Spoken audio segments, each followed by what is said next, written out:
we are going to be doing a run through of my hermit crab tank. I am super excited to do this video and I can't wait to share with you. At the bottom we have our cupboards for storage. Mine are an absolute mess, but I will show you.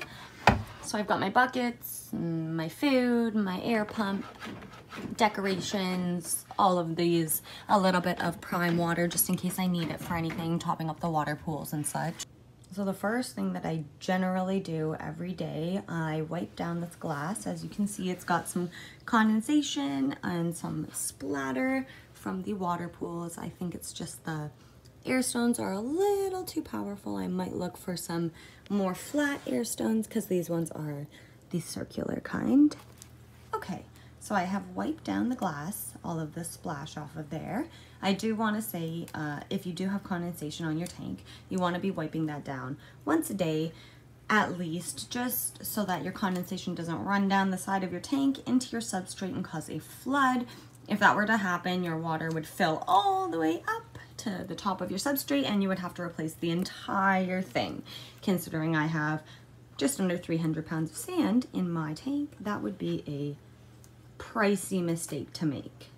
So this is my 60-gallon aquarium. I did get it secondhand at a very, very reasonable price, remembering that your aquarium doesn't necessarily have to hold water as long as it can be sealed. And this is the tank. So on this side here, we have our water pools.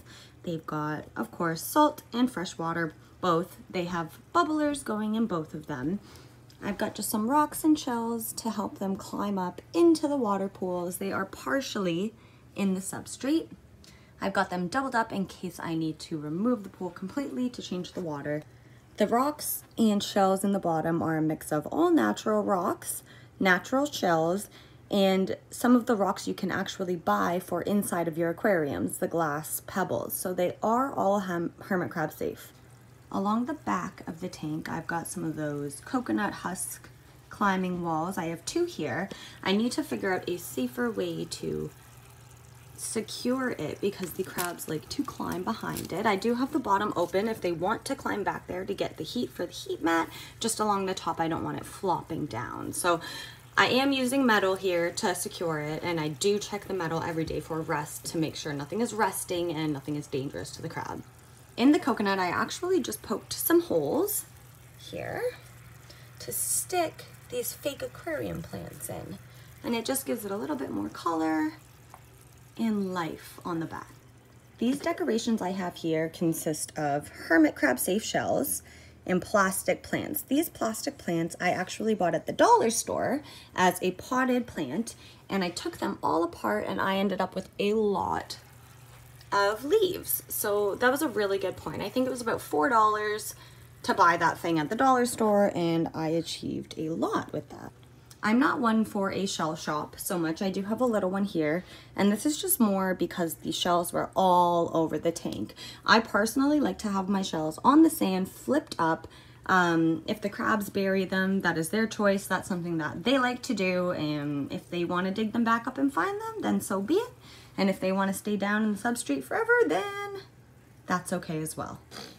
Talking about substrate, I'd like to say I use a mixture of play sand and eco earth, of course the 5-to-1 ratio. The easiest way for me to achieve this, I had a big bucket. I would do 5 parts of sand and then 1 bucket of eco earth. That way I didn't have to worry about measuring anything out. It was easy peasy, pop it in the tank and mix it all together very, very well. This ladder in the middle here is actually 2 bird ladders. They had little metal hooks on them, so I took those off and just used a zip tie to secure them. This is just some reptile carpet. I wove through it and then put these plants here. It just gives them something to climb on. I've actually seen Clyde hiding behind it, so he enjoys that.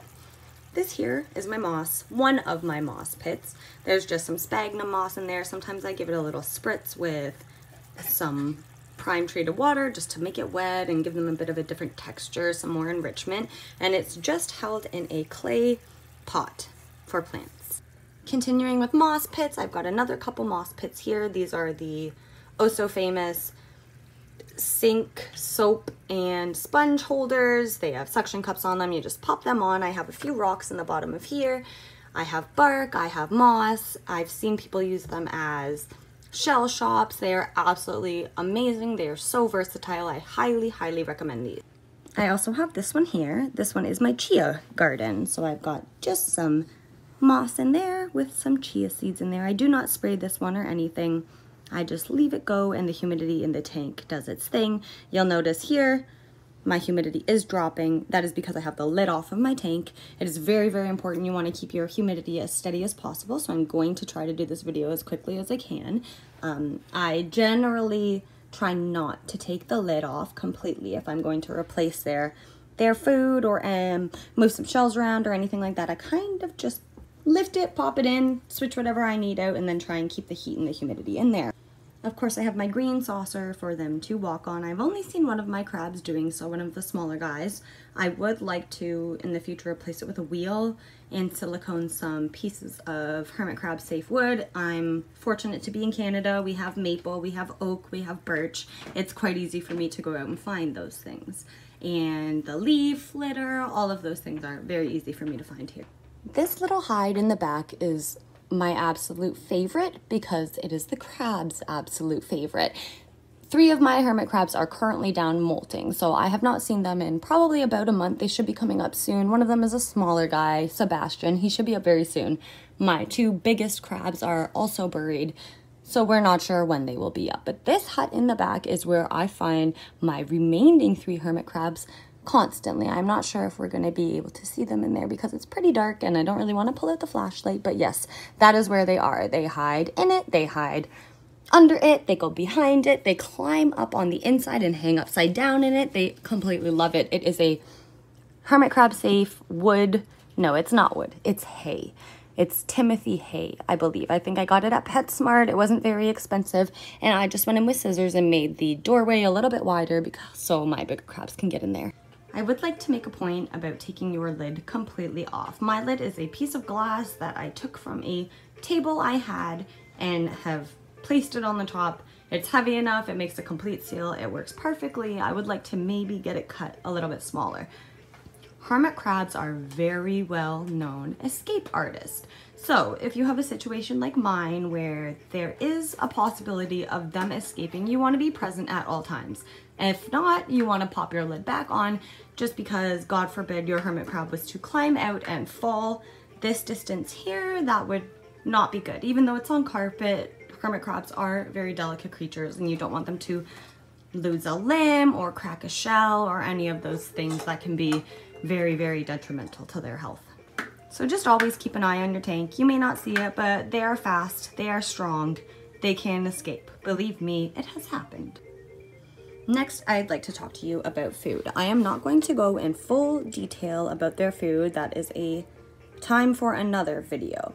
But I would like to say that I am using a weekly pill dispenser as my food dish. I cut all of the little Monday, Tuesday, Wednesday, Thursday, Friday tags off of them. This way I can keep things sorted. They don't get mixed up. It helps my OCD greatly. So we've got some calcium mix, there's oyster shells in there, there's green sand, there's of course worm castings, which cannot be raved about enough. Hermit crabs absolutely love, love, love worm castings. We've got some fruit mixes, we've got some sardine mixes and vegetable mixes, all kinds of goodies in there. I do plan on making a video about hermit crab food, so if you'd like to know what my crabs are eating and where I get it from, just let me know and I can go into more detail in the video. I also have this tree branch, which is maple. Of course, I treated it with prime safe water, baked it for many, many hours, and then I just used some zip ties to secure this aquarium plant to it. I haven't really seen my guys on it yet, but I did just do a big tank renovation, so we'll have to give them some time. I find when you change things up, you may see them out and exploring as soon as you change it, and then they seem to get a little bit shy and hiding. And of course they are nocturnal, so they are out when you are sleeping. You may miss it completely. And the last thing I want to talk to you guys about is their shells. I do have a little shell shop here, and then I have many shells spread out throughout my tank. I do have 6 hermit crabs. I have a variety of sizes. Some are very small, some are very big. So I like to have many shells as I possibly can, and there are no conflicts between my crabs regarding shells. And some of the bigger shells, like this shell, also function as a hide for my smaller hermit crabs. I will see them hiding in there with their shell. Same with these size ones, some of these bigger turbos, and then of course I do have some much smaller turbos and some even smaller ones. So I've just popped the lid back on here. I'll give you a little view. It is quite big. Fortunately, my children are both small and cannot bump themselves on it. I'll show you the lighting I have here. This is just an aquarium light. It is great. It has the blue and it has the white. I do use the blue occasionally at night if I'm trying to see them or take pictures, but I find, excuse my child in the background, I find that just using a flashlight is a little bit more convenient. Here, this is a heat lamp. Now, before I go into any more detail with the heat lamp, it is very well known you should not be using a heat lamp for your hermit crabs. It creates hot spots in your tank, it zaps up your humidity, it can crack your glass lids. There are many, many reasons not to use a heat lamp. Now, with that being said, I use a heat lamp. I do have on the back of my tank, you can't see because they are insulated, but I do have 2 heat mats that cover the majority of the back. At night, that keeps my tank around 74 or 75. In the daytime, I like to boost it up as it would be in nature. It gets a bit more warm during the day. So I have measured out here where my heat lamp can be for my tank to reach no higher than 85 degrees. I've heard that hermit crabs are more active around 85 degrees if you have exotics, then you want to keep it up a little bit higher. So I like to keep mine around there during the day, around 85, and then around 75 during the night. The heat lamp is on the automatic timer. I will show you here. Sorting my laundry, I have a timer. It goes on and off at 7:30 every day, every night. And this one, I just tweak myself. If I forget to turn it on, it's okay because I have this one going. And that is going to conclude today's video. This is my 60-gallon tank, home to my 6 crabs. And I do have to say, it is always a work in progress. I find myself every day having brilliant new ideas, such as the food dish, things to change. I find myself up at night thinking of what I want to do to my crab tank. So of course, there will always be updates of what I've done to my tank. Thank you so much for joining me, and until next time, have a great day.